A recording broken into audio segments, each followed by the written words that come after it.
Hey! This is JJ and Alex. I made a name for myself, I told you I won't be denied. As you wrap up your day, it's time to get your fix of the teams you live for and the sports you love. This is JJ and Alex on 97.5, the KSL Sports Zone.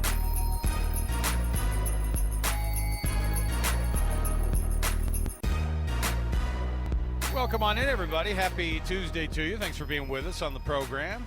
It's JJ and Alex. It is our 3 to 6 march to something greater. By the end of the show, you're supposed to be 13% smarter.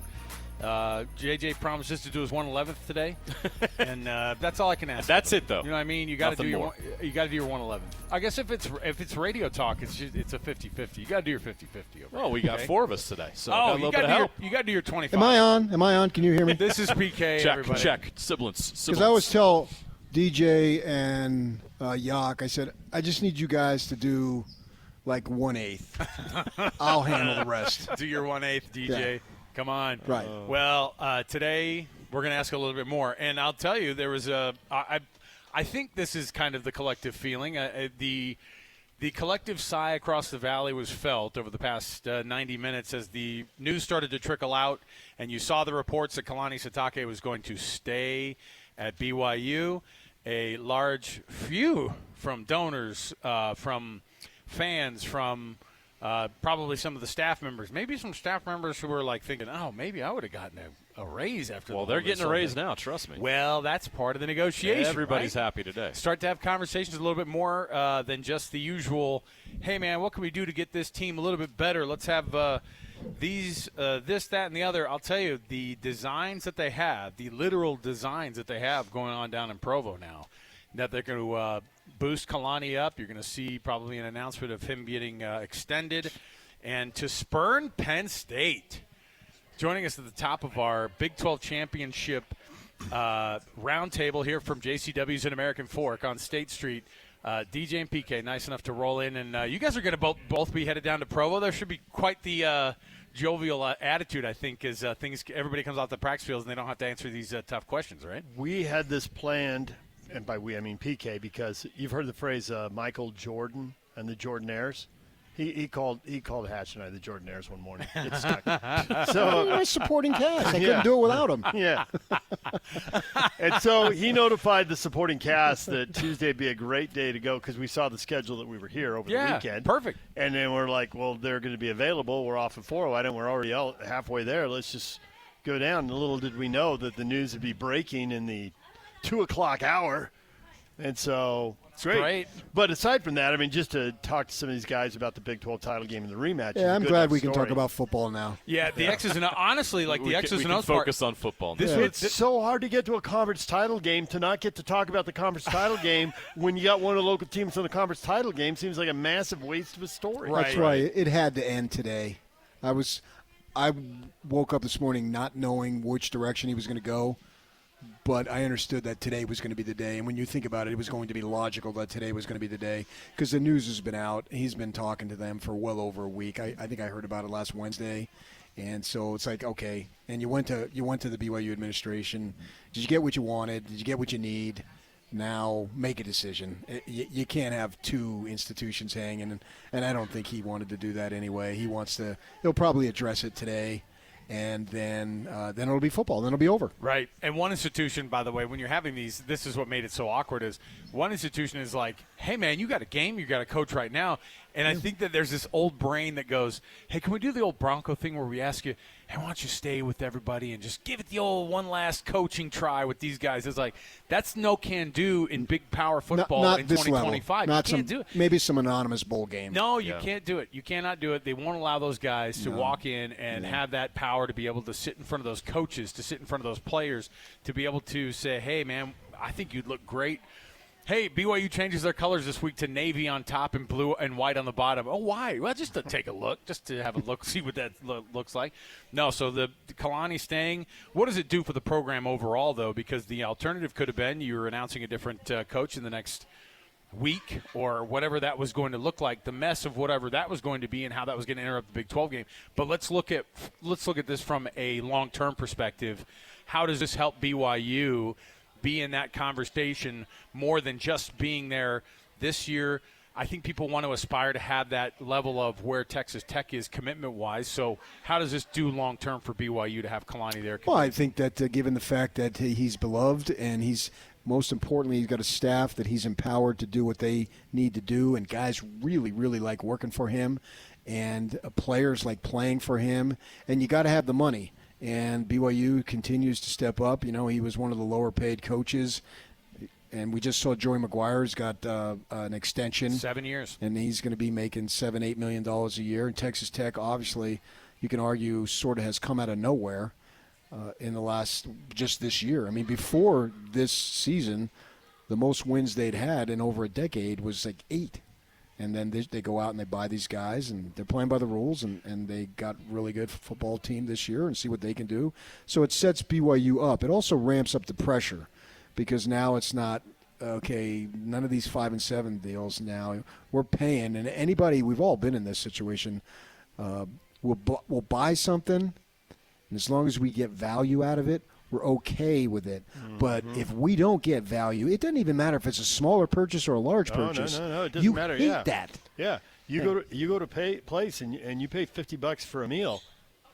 It better be pretty good. It better be piping hot. Yeah. Right. Yeah, and the service had better be good. Like you're paying. And you probably don't have a problem paying for it. I didn't realize not everybody's as fortunate as us to be, and myself, be able to say that. If you can, right? If you can, right. And I'm very grateful that we can all, I think you guys can say it, and so we're reached that level. But you got to get what you pay for.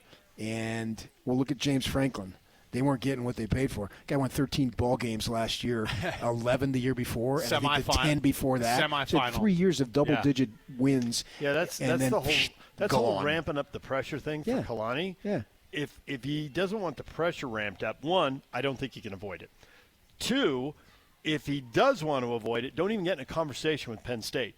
Because once you get in a conversation with Penn State and then you go take Penn State's offer to BYU, well, if you go to Penn State, there's going to be a ton of pressure. 3-game losing streak, you're out. They don't wait for a 5 and 7 season. They're 3-3, ripcord. Yeah, think about how wild it is. Right? Think about how wild it is.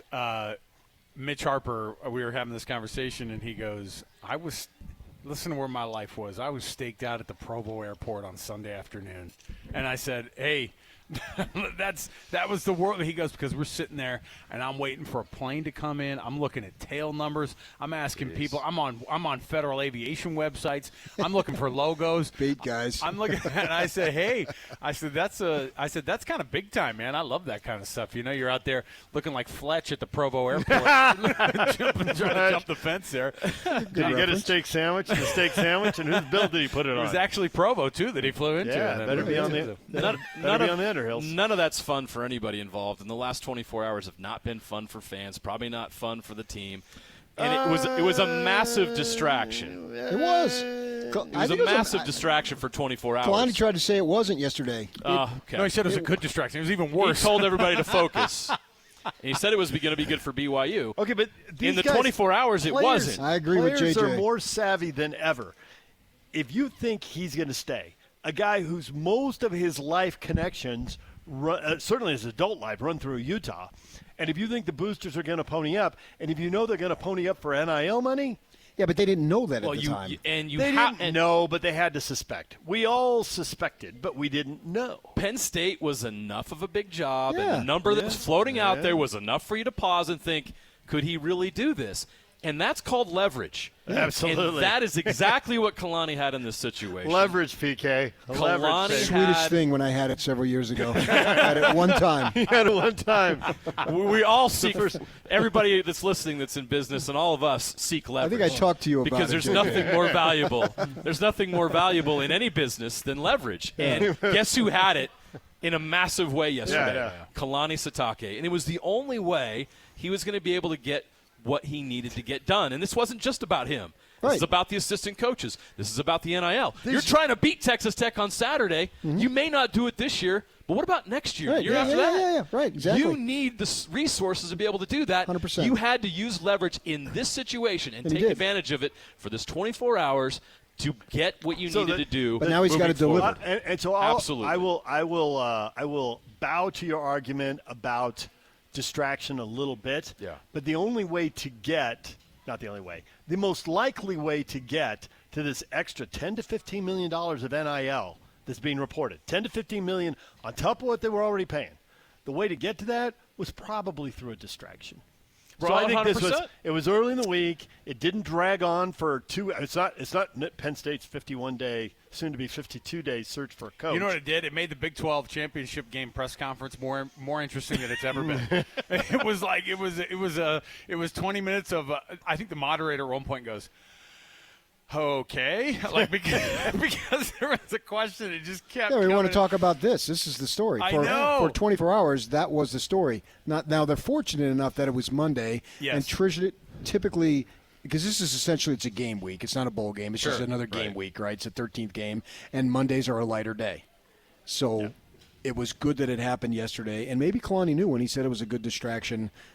I'm going to soak these guys over here, and we're going to get way more money, and away we go. Maybe he had an inkling at that point yesterday. I'm not sure exactly what he was thinking at that point, but it could have been a major distraction that would help them lose. He put that behind him, and now they're ready to go because today should be the first full day of practice, and then the routine that they've been doing for 3 months, and for many of them who've been there for 4 years, it's the same thing. And so now they get right back into it. Yeah. So it's behind him now. Yes. And now it's about the ball game. This is I can sign off on all Well, this. and then let's throw this one in there too. And I don't know how much or how little. I don't know where these high school kids' heads are, except for now their heads are in money than more on money than we've ever dreamed of from the high school perspective. And tomorrow is the actual early signing day. It's the one that makes why this had to get done. It had to get done today because tomorrow, if there's a question or if you don't get the right answer that you want, then Ryder Lyons and whoever else is on that discussion on whether or not they were going to just automatically put that signature on the sheet, then it becomes a little bit more of a question. And then you start asking about the future and how much control are you in this thing, in this moment right now. And Kalani being able to say it today and say, hey, I've informed BYU, I'm sticking around. I'm informed Penn State, I'm sticking around in Provo, and whatever that's going to look like. And I think a lot of that, we had this discussion. I came in the office today, and DJ was still there. We don't get to intersect a ton in the actual office because we have opposite sides of the time spectrum. But the conversation was, how long does this drag on? It's like, it can't go on much longer. Nope. It cannot. It cannot. Because as soon as you start to get down the road a little bit further, then it becomes almost a disservice. But Penn State doesn't care. They don't care about what the timing is with your team in the college football playoff. The same way that LSU doesn't care that they're blowing up Ole Miss's season. LSU probably enjoys it. Oh well, that's actually It's inside the conference. But they just go, we're on our own timeline right now. We're trying to figure things out, so we don't really care what you're doing over here. We don't really care what you're trying to figure out. Speaking of distractions, we're at JCW's in American Fork. What is it? Is that actually a quad burger you just? Oh, my gosh. It's a triple, Brant? Oh, but the crippler is a tripler, though, too. It's a pound. That's a heart attack. Isn't it nice to be in your 20s still, Brant? Good for you. I love it. Cheese fries and the tripler crippler, which I've never heard of, by the way. But speaking of distractions, that'll happen at the at JCW's. Wow. I did. I saw that. That's a lot of burger. Something's going on That's over here. as big as Kalani's new paycheck. He's all. I actually do have one request. This JCW's down the road has a burger. I want one extra patty on it. All right.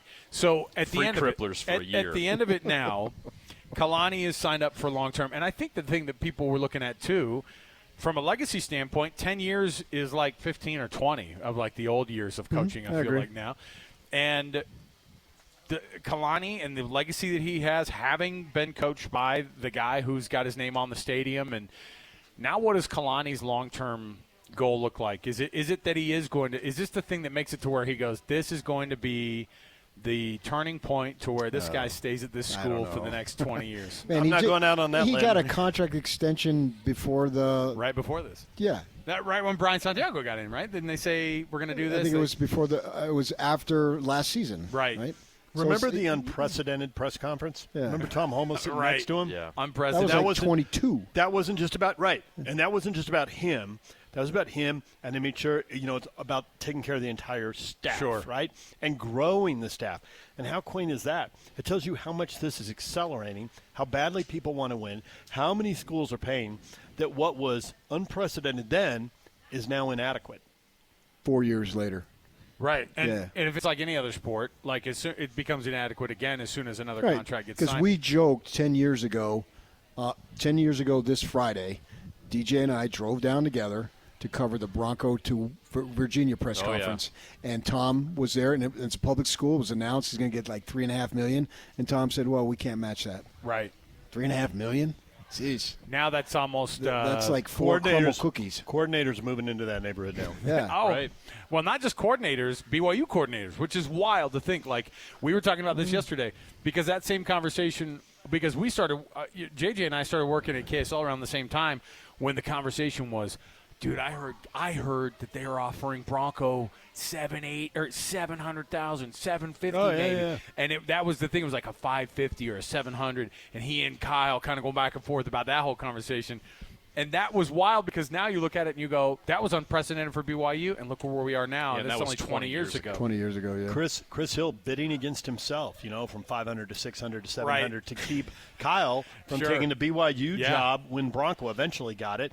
And you think it seemed like a ton of money then. That seems like a brilliant investment in 20 years And of football. that actually helped Kalani and A-Rod because at that point the stakes had gotten so high, and I literally know this, that Kyle, his assistant coaching salary pool, got reduced because they paid him more to stay because he had the BYU leverage offer. And with that, they didn't have a lot of money for assistants. So when they got down to the end of the assistant lines, they plucked Start A-Rod adding and a couple guys Kalani in. out Yeah. of Southern Utah. right. I love it. And you're going from Southern Utah to Utah, you're like, That was yeah. their big break. Yeah. Think about it now. And then Bronco this year was just over $2 million a year now at Utah State. Yeah. Where people go, look where you've come. Look how far you've I come. should have gone into coaching. So Yeah, they didn't rob Peter to pay Paul. They robbed A-Rod and Kalani to pay Kyle. But what's funny now is that Kalani has made it pretty clear, like, hey, by the way, extend me, get me this extra money, pay these guys, and get to these guys. And that's that a big part of it, too. ingratiates him even more to his assistants. Yep. Which creates loyalty. They love him even more. Yeah. As And that we've 10 to seen is- 15 million in NIL is going to create more of that with top players. Part of the reason maybe they'll Jay spend it on Hill depth, turned but down Utah State, which he did because of his last year. Yeah. Yeah. Before he was offered the job ahead of Bronco. Uh-huh. Was part of the reason was his love for working for Kalani. Huh. Yeah.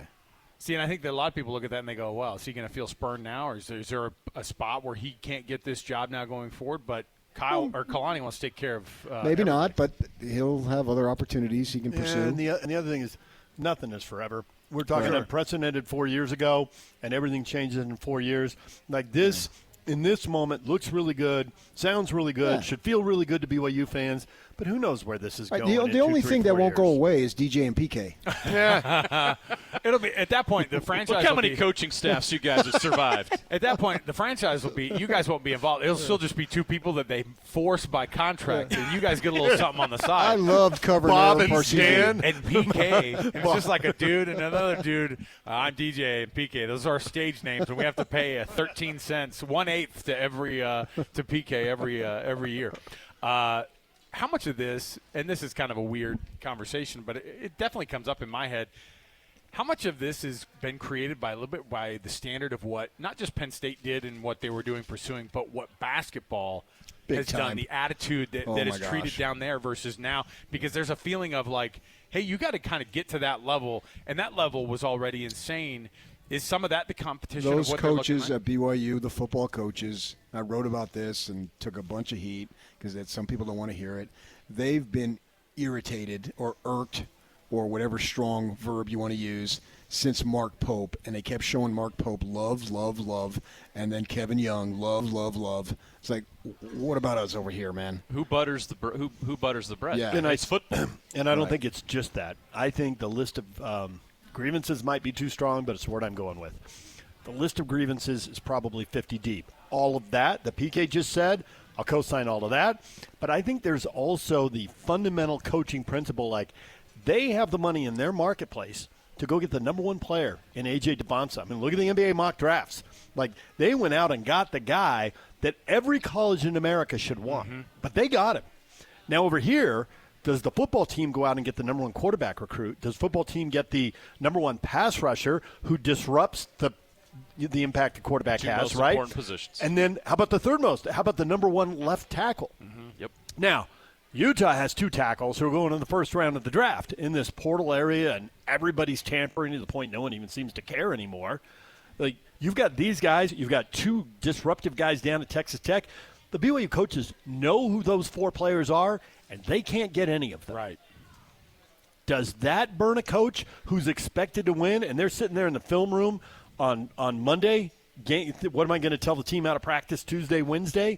And they're looking at it thinking, man, if we had money, we'd have guys like this. Right. Maybe we'd have these specific guys, or we'd have somebody else. They have, we'd have the third best tackle. They have to go turn on the tape and watch David Bailey and go, sheesh. Right. The BYU defense right now, 5 of the top 6 tacklers, because I just looked this up, are high school products from the state of Utah. Crazy. So that's the coaches saying, we'll find the guys here, we'll keep them here, we'll coach them up. In the case of one of them, Kelly was at Weber State. We'll recruit him once, Jay Hill, and then we'll recruit him a second time, Jay Hill. And it's like, if they could bring in guys from anywhere in the country, like other schools are doing, who are a dominant pass rusher. Now, how much better does that make everybody on defense when that's the guy who has to be doubled and no one else can be doubled? Make the game easier and get a game changer. Which is why the last 24 hours have been so important. Yeah. Because now they're going to get that extra 10 to 15 million of NIL money that they need to close some of those deals potentially. But I think only in the short run, because I think this is all going to escalate, and eventually everybody will have it, and you'll just need that to stay even. And also, I mean, they're in the upper echelon here. Ranked Right. 11th, which I know a lot of people think is too low, that they should be, 8, 9, or 10 right now. What's Sure. crazy is But ASU was 15th at this point last year when they were the number one team. Yeah, right. Going into this. But Utah and BYU both are in the top 20 and have a chance to stay in the top 20. And what is the competition like? What does it cost to get the players who keep you in the top 20? How much? And we don't know because this isn't fully reported. But how much did it cost for Utah to put that offensive line together? Right. That Kyle's been praising nonstop since Big 12 Media Day, and now they're averaging over 40 points a game at a school we always talk about. Kyle can never get the offense right, and now they're 42 points a game. And the number one rushing offense in the country. You had to pay a pretty penny for it, I'm sure. Yeah. Well, hey, isn't this fun to talk about? You know what I love is that DJ and PK are here because, like, I love that instead of having Well, I was told to be here. Well, you were told to be here. Didn't you order that triple burger as well? That'll keep you down here for a while. I won't be here tomorrow. That'll keep you in that Planet seat for a Earth. minute. Call in sick after one crippler.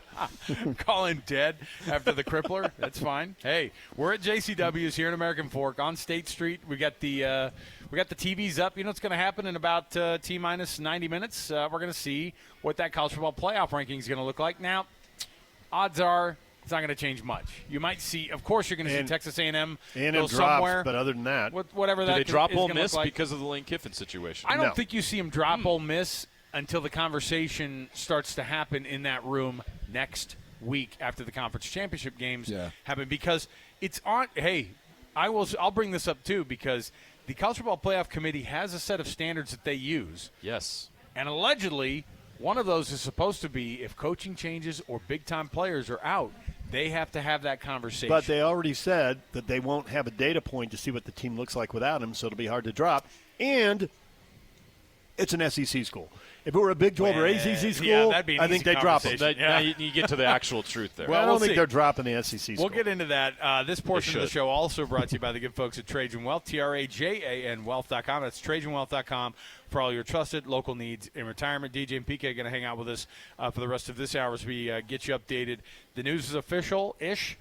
It's at least being reported. Kalani is going to stay in Provo. What that long-term deal is going to look like, we don't know. The specifics are going to be very different, though, going forward. I think you're going to see a massive change in how BYU is going to be able to approach players, coaches, whomever, to be able to stay long-term on that Kalani staff in Provo. We'll take a break.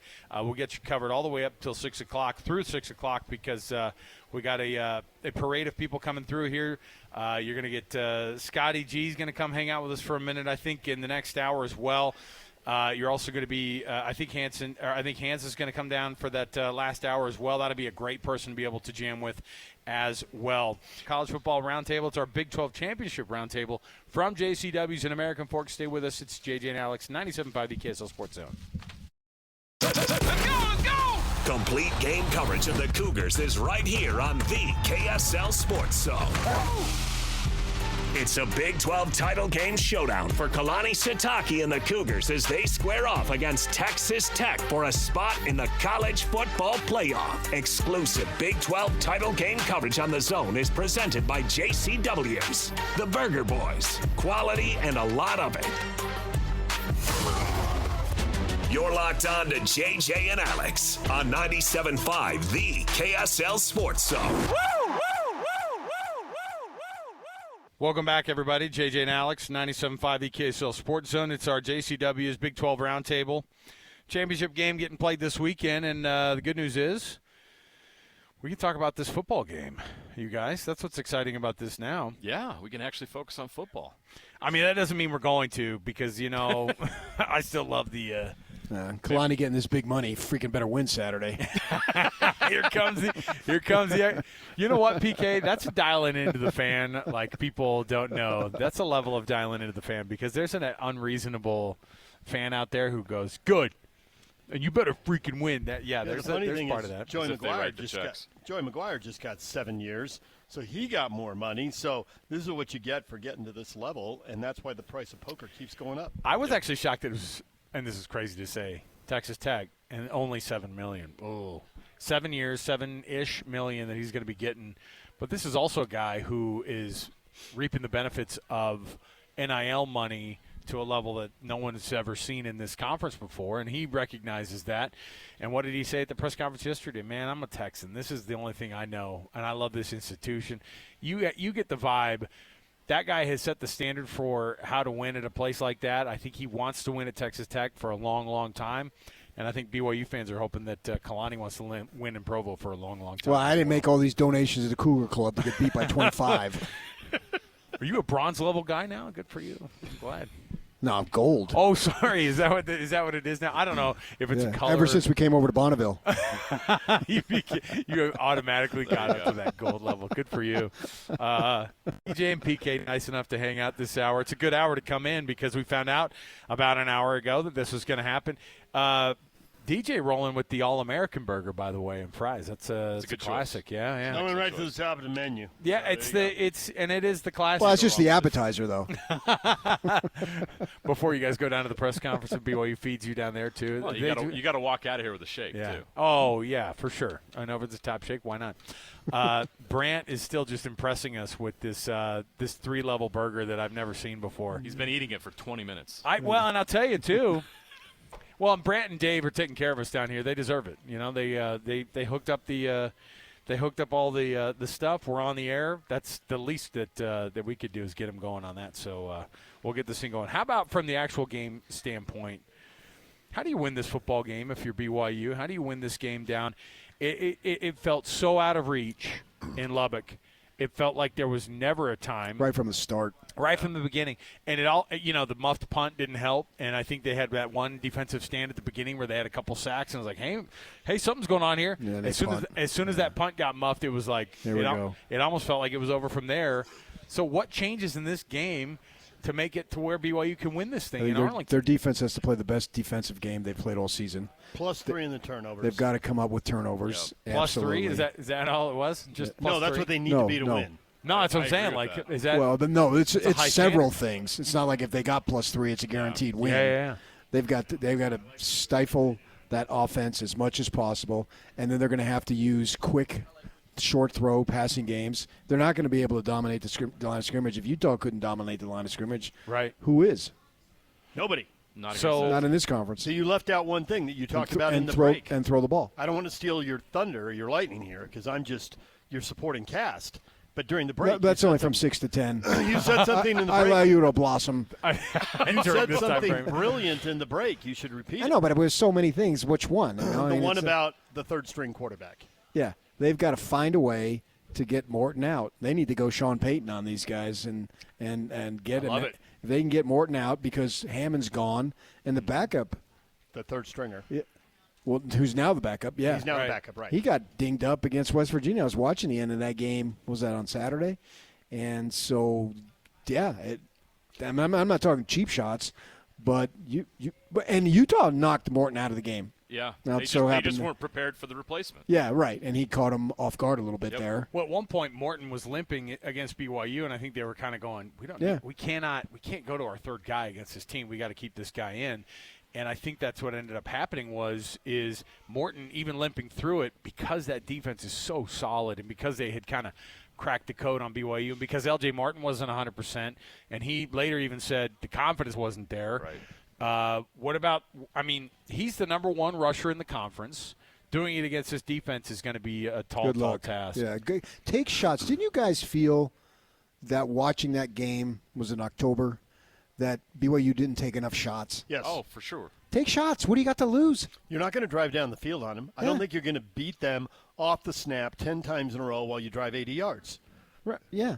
Big plays, chunk plays. So there's a blueprint on how to beat them. It's not perfect because there was a lot of weird things that had to happen for Arizona State to win that game, right? Yeah, talk to Sparky here about that. He's got all the details. You know all about it, okay?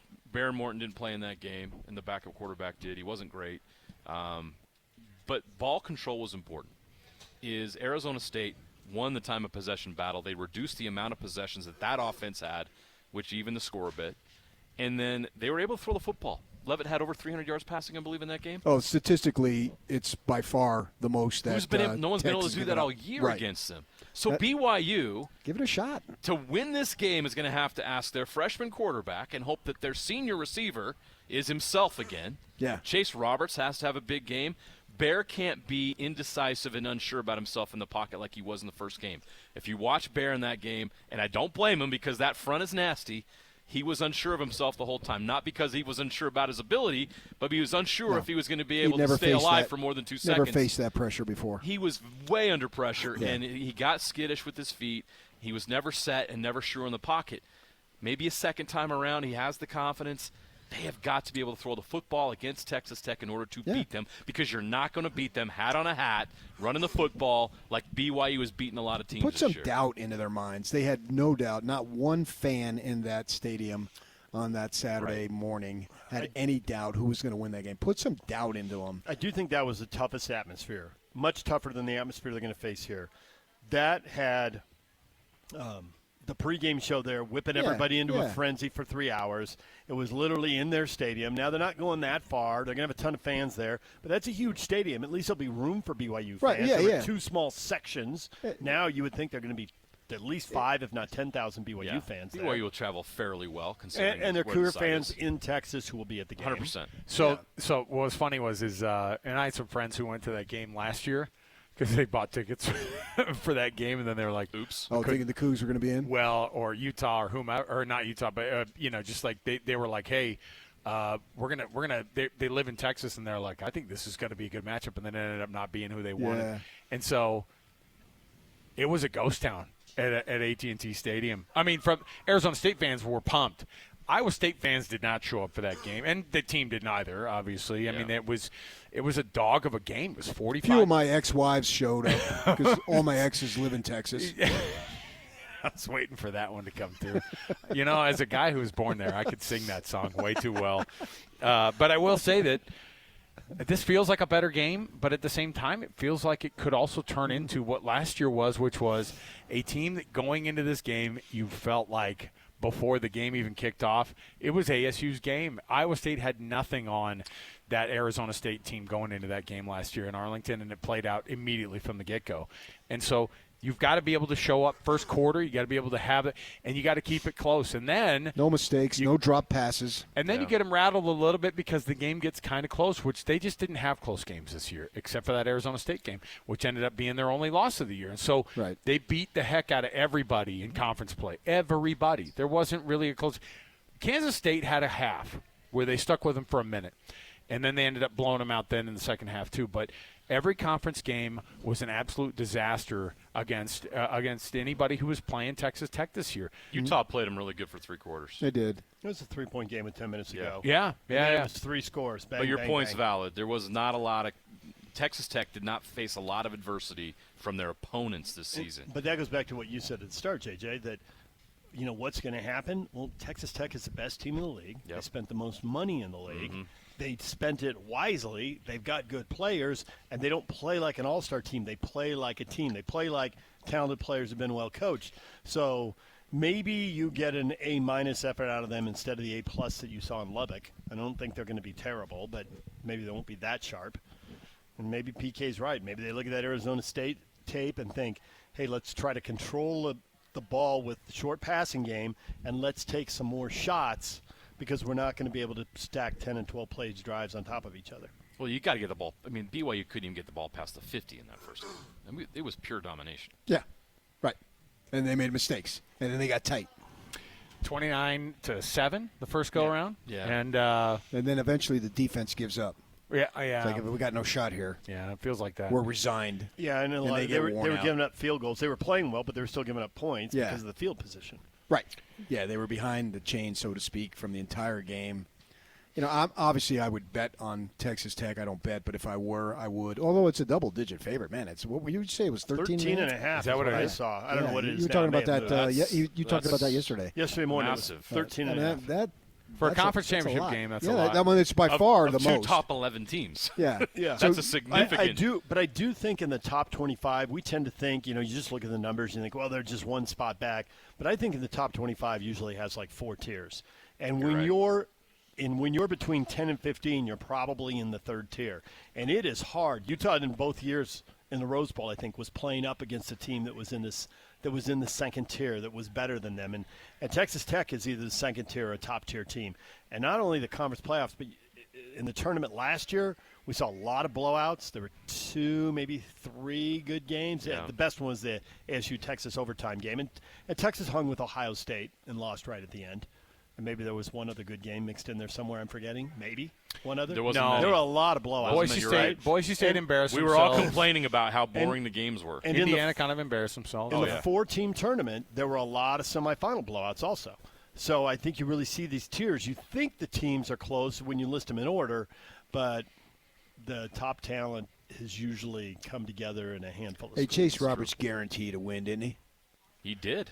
Didn't Had he? a kid. He pop off a little bit We afterward. have proof. There's audio of it. Yeah. And I love it. You need that from your senior captain. You need to have that kind of confidence. What else does he have to You lose? need to He's believe. this That's is the it, whole thing, man. This is it. Whatever the kitchen sink is in the game plan, Yeah. throw it. Oh, yeah. Throw it out A-Rod, there. Everything A-Rod- A-Rod's got, Yeah. all those plays they talk about that Hey. they never run, it's time to dig into some of those. It is. whatever gadget play, whatever, and there's trick plays that are goofy, but the plays I like are the quote unquote gadget plays where you use the other team's quickness against themselves. Right? They overcommit. You overcommit on a run. That's a perfect time to run a reverse. Yeah. Right? UCF's the you best play on overcommit to Saturday. line of scrimmage, the halfback option pass, or the pitch it back to the quarterback. UCF's best game play on Saturday was that one where they went for 35 or whatever it was on that double reverse. They kind of used a BYU kind of tornado action in the backfield on them, and it caught them. But we'll see. I mean, they're not even trick plays with A-Rod's offense. They're part of the offense. They're Well, gadget plays, like you were saying. I think that they're part of what they do. If you're going to put a lot of quick throws into the game, trying to get the ball to perimeter and beat that pass rush and minimize, Bailey and the impact he's going to have on the game, it does set up the double pass. Which one of your wide receivers can throw it? Let's. We know who that is. Well, it's Kingston. I think that the trick plays can come and I'm more sure in the Texas special Tech teams. knows who that is, too. Special teams A stuff. fake punt. Yeah. Let's talk some college football playoff implications in the game as well. When we come back, I've got this list of principles that are listed on the College Football Playoff Committee's website that I can't wait to share with you guys. And we'll see if if the committee will actually live by those, or if does the Big 12 have a 2-team bid prospect here regardless of how this outcome happens, is there a way that the Big 12 can get 2 teams in? We'll talk about that and much more. We're an hour plus away. In the 5 o'clock hour, we're going to be able to roll out those new rankings from this week. Obviously, the ones that matter are going to be next week. Stay with us right here. It's our College Football Roundtable at JCW's. Oh, it's our Jazz Ticket Tuesday, so let's give those away right now as well. Give us a call right now. It's a Jazz Ticket Tuesday. That means we've got a set of tickets for you. 801-575-ZONE. That's 801-575-ZONE. 801-575-9663. Get a pair of tickets to see the Jazz and the Thunder coming up this Sunday at Delta Center on the 7th of December. So here you go. Here's your chance. Call number 12 right now. 801-575-ZONE.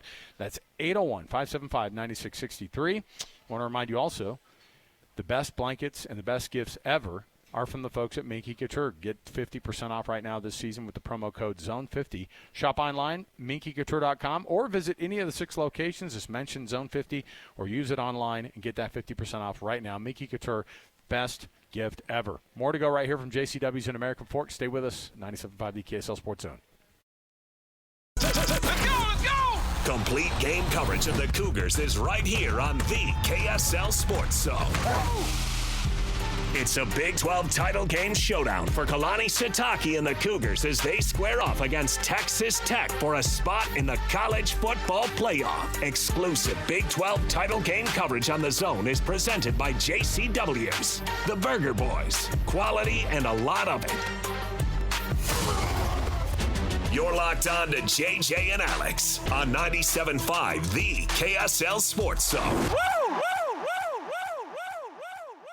Welcome back, everybody. It is our college football Big 12 roundtable here from JCW's in American Fork. Thanks for being with us on the program. The gamut is run of all the different things you could basically get here, from the 1-pound burger that Brant put down, the All-American straight up. Well, and he got the cheese fries, too, because he's like, I'm watching my figure. I'm going to get the 1-pound burger, but also the cheese fries, okay? And then you got DJ, just go straight forward. All-American burger, fries, perfect. And then you got PK over here. Turkey salad? Is that what's going on? It's turkey and ham. Turkey and ham salad, like the club salad type situation there. It's nice. Yeah. With the, did you get the blue cheese or the ranch? I don't use it. The salad, I know you're kind of and you're kicking the croutons off. There's something here for everybody who's trying to watch every different type of figure that they're watching. I lost a TV job and I'm trying to get one back. Is he on track, guys? Is he? Is this what you got to do? Yeah. Hey, I know a guy. He's all hey. I saw PK and man, he was eating those greens. He kicked those croutons off the salad. Too unhealthy. I think we should give him a shot here. The TV executives start beating the door down. I heard you had a salad. I want to see That's more what out of you that. call leverage, right? Kinahan, I want to bring this whole thing full circle. Kinahan, I heard you're committed out there. Oh, yeah, good for you. Absolutely, man. Good for you. Yeah. Speaking of being committed, Kalani Sitake has informed Penn State, according to reports, that he will not be taking that job. He'll be staying in Provo. That's the big news, of course, today. It came down about almost 2 hours ago. Yeah, but an hour and 45 minutes ago. You heard it on with Hans and Scotty talking about it, and then the reports started to kind of bleed out a little bit, and it looks like that he's informed Penn State. Penn State's moved on to pretend like they didn't even know who he was. They never heard of him before, and all the hurt feelings that go with that, and BYU is the beneficiary of it. We were just talking during the break, and is this crass to talk about the money part? There's a lot of guys who are in that room who are pretty excited, not just from the coaching staff perspective. There's some players who are going. Have you guys noticed talk about the more money than ever before we're finding out more about what BYU coaches are getting paid than we did previously? I'm okay with that. Yeah, I think. And I think that's by design. Yeah. Well, some representation starts rolling it out there. 100%. Community I'm okay and with more that. sources now with social media and all that stuff, and they need to step up. Is that and good they need people to know that they have stepped up, too. Yeah, I mean, they let That's people as know important. that they were paying 7 figures for Jay Hill. But now we talking about this in the break. Is like, what's Bear Bachmeier going to be worth in the offseason? What's $47 million. 4.7 maybe with that jersey? Yeah. 47 overall. Okay. That's a lot. But, I mean, these are conversations now. These guys are probably high-fiving in that locker room because that NIL money's gone up, allegedly, right? And that's part of the deal, is being able to keep guys, being able to bring guys in. There's going to be some other guys who might lose their gigs because they got to make room for the payroll for bigger names to come in. That's part of it. That's also part of the deal. The College Football Playoff Committee, I did want to bring this up. This is from their website. Okay, I've got in front of me from the College Football Playoff website their standards of what they have of what it takes to, or what they're going to look at over the next few weeks as to how this thing goes. And one of the things that is brought up was, so they go through and they kind of tick the boxes on the things that it's required basically for them to be able to get in to the College Football Playoff and the things that they discuss. And the one that came up was, here's the committee principles. It's off on their website. It's their principles, okay? They abide by these. Strength of schedule, head-to-head competition. These are the first 2 bullet points. Comparative outcomes of common opponents without incenting margin of victory. And other relevant factors such as unavailability of key players, TV ratings, and coaches that may have affected the team's performance during the season or likely will affect the opposing. See, that's the word right there that you're saying. They don't have anything to base it off of, but they even say in their own verbiage, or could likely have in its postseason performance. If you're missing Lane Kiffin, there could likely and their offensive staff, or there could likely be a performance issue with Ole Miss. I would dare say that would be a harder putt. I mean, you're projecting on that. That's just opinion. Why would they be any? Why the guy who calls the plays and his staff have just left, and the guys who run the plays have stayed. Who would you rather have? I get it. I get it. But I'm saying, or the guy holding a clipboard. But reason that he's getting pulled to the place that he is because he's so good at calling the plays that those guys are running. And he was great with the Raiders, and he was great with USC. I mean, come on. You got to have the horses to win the race. Okay. All right. So how does this one shake out? Does the Big 12 is the Big 12 able to get 2 teams in the college? Yeah, BYU wins the game. If BYU wins the game, I think they get 2. You think Texas Tech gets in? I think Texas Tech will still get one if BYU wins. They can't drop 6-7 spots, could they? Why not? But if Tech wins, then it's a one-bid league. Yeah. Okay. Which sucks for BYU because their resume is as good as Notre Dame's or Oklahoma's. Well, it's a little bit of a garbage formality tonight with the College Football Playoff rankings coming out. You're going to see Texas A&M move. After that, you're going to not really see any movement at all. Maybe have Oklahoma and Notre Dame lose this week. Oh wait. Yeah, exactly. They'll be rewarded for not going to a conference championship game. DJ, PK, thank you guys for hanging out. Thanks, guys. Sure. Keep us posted what the heck goes on down in Provo tonight, how excited people are. Tell us if Kalani's wearing a lei at the press conference. He likes to do that. We'll see. I'll leave that line alone. I appreciate that. Tomorrow morning, though, please, I'm going to be tuning in to see if you can run with that somehow. Okay. See if they run Jay Hill or just run off the practice field fist pumping. We'll see. Their wives are there. Bears family shows up at this practice of all the practices. Yeah, right. They're excited, too. DJ, PK, thank you guys for hanging out with us at JCW's here in American Fork. Scotty G's going to hang out with us. We're going to talk through some of the things that have been happening over the past 2 hours, and really what it's going to look like this rest of this weekend as well. Stay right here with us. We got more to go around the corner. It's our Big 12 roundtable. We're live here from JCW's. Stay right here with us. More to go. 97.5 EKSL Sports Zone.